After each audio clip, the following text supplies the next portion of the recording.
লা ইস্তাখলিফান্নাহুম ফিল আরদি কামা ইস্তাখলাফাল্লাযীনা মিন ক্বাবলিহিম।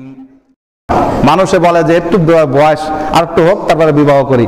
আশ্চর্য হয়ে যাবে, নবী করিম আল্লাহ রাব্বুল আলামিন বলেছেন যে অনকিহুল আয়ামা মিনকুম ওয়াস-সালিহিনা মিন ইবাদিকুম ওয়া ইমাইকুম ইয়াকুনু ফুকারা ইগনিহুমুল্লাহু মিন ফাদলিহি ওয়াল্লাহু ওয়াসিউন আলিম।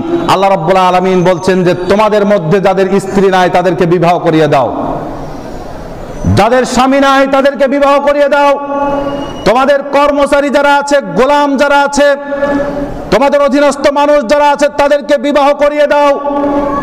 নবী করিম সাল্লাল্লাহু আল্লাহ রাব্বুল আলামিন বলছেন সূরা নূরের 32 নম্বর আয়াতে তাদেরকে বিবাহ করিয়ে দাও। যেহেতু সে আপনার কর্মচারী অথবা সে গোলাম, সে গরিব হতেই পারে। ইয়াকুনু ফুকারা, আল্লাহ রাব্বুল আলামিন বলছেন যদিও তারা গরিব হয়, ইগনিহুমুল্লাহু মিন ফাদলিহি, আল্লাহ রাব্বুল আলামিন তার ফজল দিয়ে, তার অনুগ্রহ দিয়ে নিজ হাতে তাদেরকে সম্পদশালী এবং ধনী বানিয়ে দিবেন। আল্লাহু ওয়াসিউন আলিম।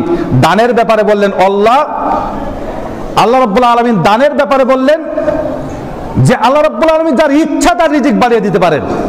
আল্লাহু ওয়াসিউন আলিম।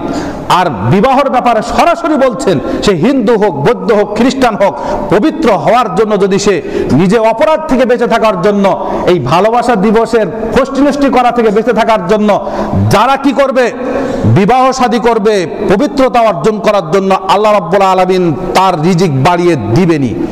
হাদিস এসেছে তিরমিজি, আবু দাউদ, অন্যান্য হাদিস এসেছে, হাদিসটি সবাই সহিহ বলেছেন। হাদিসটি বর্ণনা করেছেন আবু হুরায়রা রাদিয়াল্লাহু তাআলা আনহু। তিনি বলছেন যে আন্না রাসূলুল্লাহ সাল্লাল্লাহু আলাইহি ওয়াসাল্লাম, রাসূল সাল্লাল্লাহু আলাইহি ওয়াসাল্লাম নিশ্চয় বলেছেন ক্বালা সালাসাতুন হাক্কুন আলাল্লাহি আউনুহুম, যে তিন ধরনের মানুষকে সাহায্য করা, সহযোগিতা করা, সম্পদ বাড়িয়ে দেওয়ার আল্লাহ রাব্বুল আলামিনের উপরে হক হয়ে যায়। প্রথমকে আল মুকাতাব আল্লাযী ইউরিদুল আদা, যে ব্যক্তি তার মালিকের কাছ থেকে, যে গোলাম মালিকের কাছ থেকে কি চেয়ে নিয়েছে, মালিকের কাছ থেকে চুক্তি করে নিয়েছে যে আমাকে এই এই শর্তে ছেড়ে দিবেন, আল্লাহ রাব্বুল আলামিন তাকে সাহায্য করবেন, তার উপর ওয়াজিব হয়ে যায়। দুই নম্বর আল নাকিহ আল্লাযী ইউরিদুল আফাফ, বিবাহিত ব্যক্তি যে পবিত্রতা অর্জন করতে চায়, অর্থাৎ নিজেকে পবিত্র রাখতে চায় পাপ থেকে, আল্লাহ রাব্বুল আলামিন তাকে সাহায্য করবেনই। আর তিন নম্বর হচ্ছে আল জাহিদু ফি সাবিলিল্লাহ, যে আল্লাহর রাস্তায় জিহাদ করে। আল্লাহ রাব্বুল আলামিন আমাদের সবাইকে তৌফিক দান করুক রিজিক বৃদ্ধি করার, এই আমলগুলো করার। 8টি কারণ বললাম, আল্লাহ রাব্বুল আলামিন সবাইকে এইগুলো জেনে এবং মানার তৌফিক দান করুক। প্রতিপালক তুমি বলো দয়াবান, তুমি বলো ক্ষমাবান, অনেক দয়া তোমার, একটু দয়া দিয়ে আমাদের সবাইকে আমাদের দরিদ্রতা মুক্ত করে দাও এবং সবাইকে আমাদের দ্বীন মেনে চলার তৌফিক দান করে দাও এবং আমাদেরকে তোমার মুখাপেক্ষী হওয়ার তৌফিক দান করে দাও অন্যান্য মুখাপেক্ষী থেকে।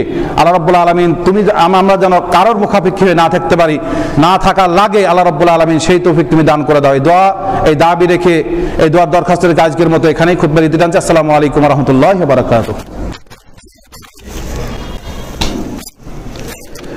আলহামদুলিল্লাহ হামদান কাসীরান তাইয়্যিবান মুবারাকান ফি ওয়া রামাকফিনা লা মুআদ্দিনা লা মুস্তাগনান রাব্বানা।